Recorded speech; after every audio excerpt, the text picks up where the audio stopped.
سلام، سمیه هستم. به کانال آشپزی من خیلی خوش اومدید.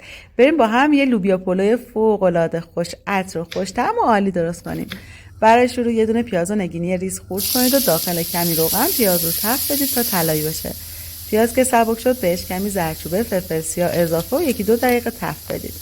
بعدم 100 گرم گوشت چرخ کرده رو بهش اضافه کنید. میتونید از گوشت مرغ و یا گوشت تیکه گوسفندی هم استفاده کنید. تو این فاصله لوبیا سبزی رو که از قبل شستید سر تهش رو بزنید و به هر اندازه‌ای که دوست دارید خوردشون کنید. بعدم لوبیا سبزی رو به گوشت اضافه کنید و برای 5 دقیقه خوب تفت بدید. 3 تا دونه گوجه رو به همراه 2 حب سیر رنده کنید. یه قاشق ربع گوجه فرنگی به لوبیاها اضافه و خوب سرخش کنید.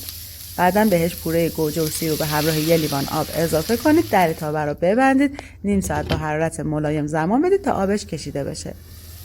بعد اینکه آبش کشیده شد به دلخواه بهش کمی زعفران دم کرده، نمک و این ترکیب جادویی پودر گل سرخ، پودر دارچین و پودر هل رو اضافه کنید. میتونید کمی آب لیمو ترش هم بهش اضافه کنید که طعمش رو عالی میکنه. هم بزنید و ترکیب رو کنار بذارید. توی قابلمه دیگر رو تا نصف آب کنید. بعد بذارید که آب بجوشه. آب که جوش اومد بهش کمی نمک و برنج رو که از قبل خیس کردید اضافه کنید. برای این نوع پلو هم بهتره برنجتون رو زنده تر آب کش کنید.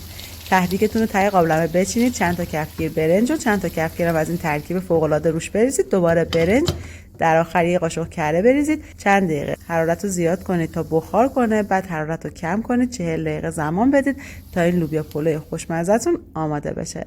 به به، اینم از نتیجه کار که فوق‌العاده عالی و خوشمزه شده.